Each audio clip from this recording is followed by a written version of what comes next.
A frase "uma imagem vale mais que 1000 palavras" foi escrita pelo editor de jornal americano Arthur Brisbane em 1911. É uma simples noção que se aplica a muitos aspectos de nossas vidas, mas especialmente para a fotografia histórica. Às vezes, uma simples imagem pode dizer mais sobre a história do que qualquer história que você possa ler ou qualquer documento que você pode analisar. Em 1945, os Estados Unidos e o Japão se enfrentavam havia 4 anos na Guerra do Pacífico, um dos principais cenários da Segunda Guerra Mundial. Em 26 de julho daquele ano, o presidente dos Estados Unidos, Harry Truman, deu um ultimato aos japoneses, exigindo uma rendição incondicional. Do contrário, disse que enfrentariam uma destruição rápida e absoluta. A mensagem de Truman não mencionava o uso de bombas nucleares. No entanto, essas armas já faziam parte do arsenal à disposição dos Estados Unidos para decidir o conflito a seu favor. Em 16 de julho de 1945, os Estados Unidos testaram com sucesso a bomba Trinity, a primeira arma nuclear a ser detonada no mundo. Assim que se soube que a bomba nuclear funcionava, era esperado que fossem usá-la. A discussão entre os militares não era sobre se a bomba seria usada, mas sobre como seria usada. E a forma mais eficiente de usá-la era aquela que levasse o Japão a se render. As razões que levaram os Estados Unidos a lançarem bombas atômicas sobre Hiroshima e Nagasaki ainda são objeto de debate, mas as consequências disso são evidentes até hoje. Acompanhe a cronologia dos primeiros, e até agora, únicos ataques com bombas nucleares da história. O primeiro alvo escolhido foi Hiroshima. A cidade havia sido bombardeada antes, por isso era um bom lugar para se observar os efeitos da bomba. Além disso, era a sede de uma base militar. O Enola Gay, um bombardeiro B-29 pilotado pelo coronel Paul Tibbets, sobrevoava Hiroshima a cerca de 9,5 km de altura quando soltou a bomba Little Boy, que explodiu no ar, a aproximadamente 600 metros do solo. Às 8h14 era um dia de sol, às 8h15 era um inferno, descreve, em um documentário do canal Discovery, Kathleen Sullivan, diretora da Hibakusha Stories, uma organização que compila relatos de sobreviventes das bombas.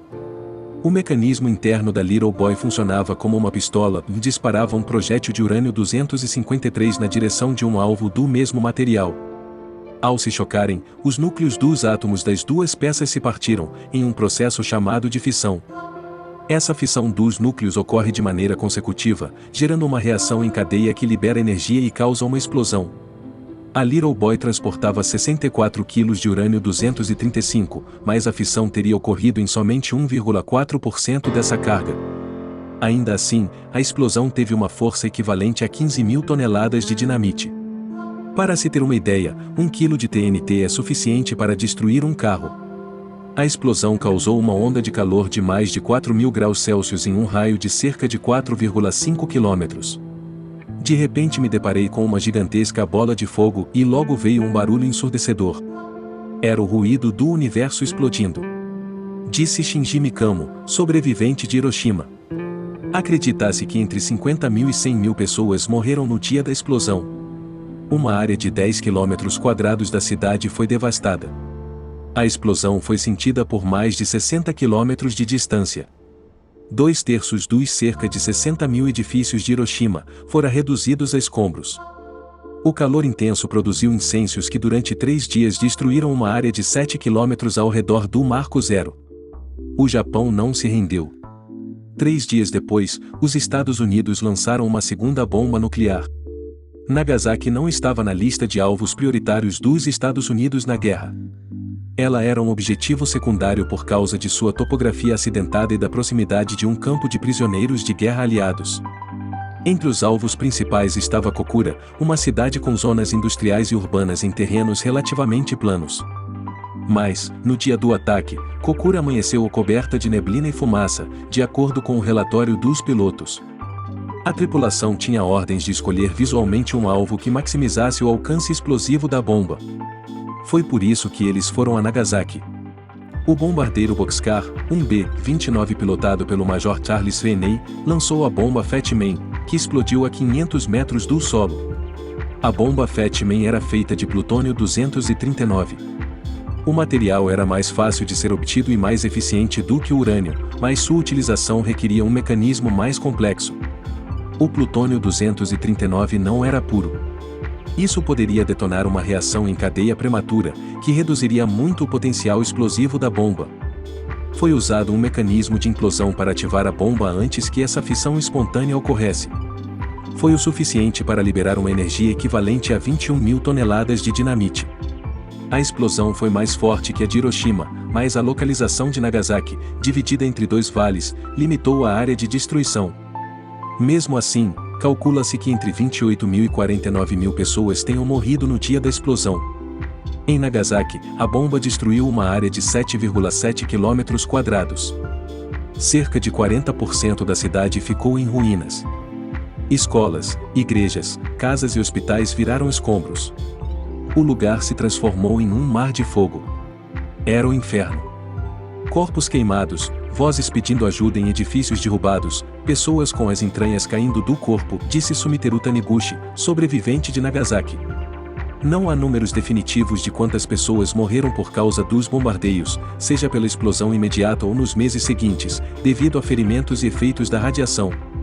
Os cálculos mais conservadores estimam que até dezembro de 1945 cerca de 110.000 pessoas haviam morrido em ambas as cidades. Outros estudos afirmam que o total de vítimas no fim daquele ano pode ter ultrapassado 210.000 pessoas. Após as bombas de Hiroshima e Nagasaki, o Japão apresentou sua rendição oficial. Decidimos abrir caminho para uma grande paz para todas as gerações vindouras, suportando o insuportável e sofrendo o intolerável, disse o imperador japonês Hirohito, dirigindo-se a seus súditos. O acordo de rendição foi assinado em 2 de setembro, a bordo do navio americano USS Missouri, na Baía de Tóquio.